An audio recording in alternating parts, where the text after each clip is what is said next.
Kadang aplikasi front-end yang dinamis terdapat halaman interface pengguna yang berbeda tergantung keadaan status aplikasinya.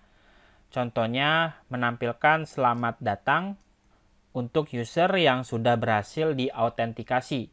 Tentu logika seperti itu akan dilakukan pada saat form login-nya disubmit. Dengan tujuan setiap pengguna harus diverifikasi agar bisa diberikan akses ke halaman dashboard. Untuk itu, bagaimana cara menampilkan konten secara kondisional pada Solid.js? Nah, itu yang akan kita bahas di video kali ini.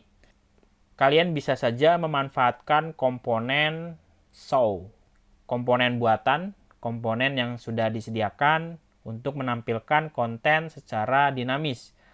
Tapi pada saat penggunanya sudah berhasil diautentikasi atau saat status datanya berubah misalnya. Komponen show juga dibutuhkan data props dengan keyword when dan sebuah fallback.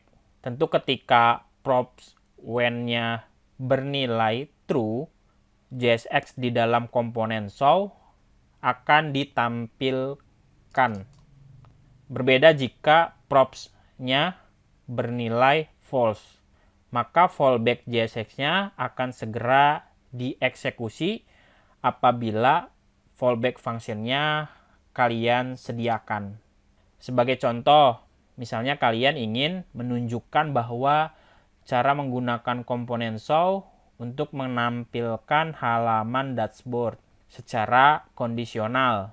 Berarti mau tidak mau kalian harus menyiapkan dua komponen yang dibutuhkan, antaranya komponen login dan komponen home misalnya. Ketika status props is login-nya bernilai true, user otomatis akan disambut dengan menyambut pengguna kembali dan menampilkan halaman home.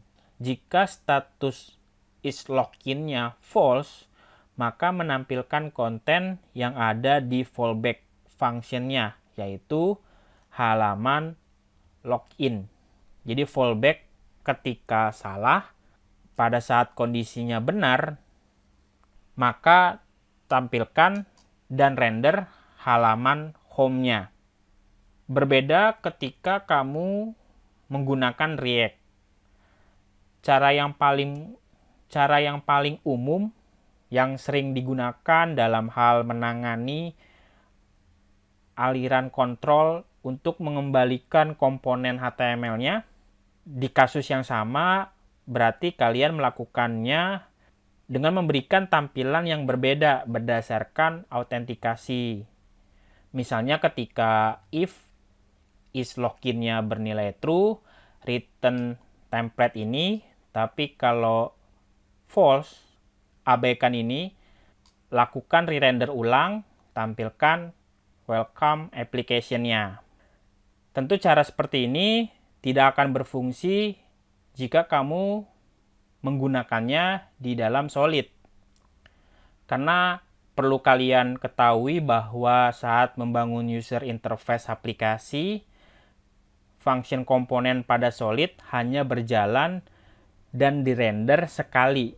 Berarti template JSX-nya akan mereturn HTML satu-satunya. Untuk itu di dalam Solid, jika kamu mau menampilkan JSX secara kondisional, harus menggunakan sebuah komponen bawaan.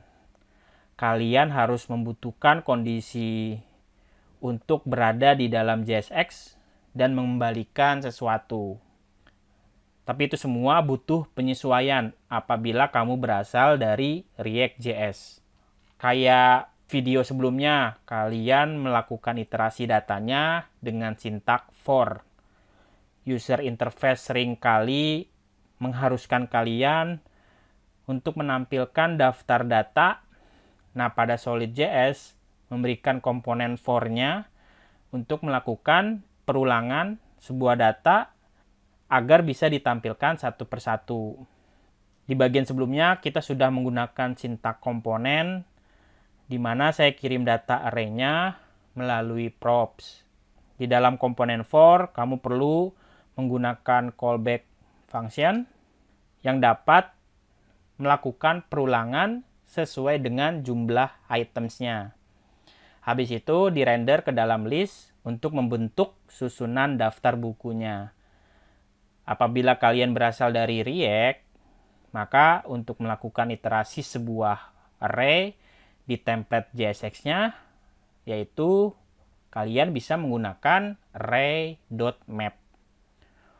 Walaupun akan tetap bekerja pada solid sintak ini, maka cara ini tidak optimal.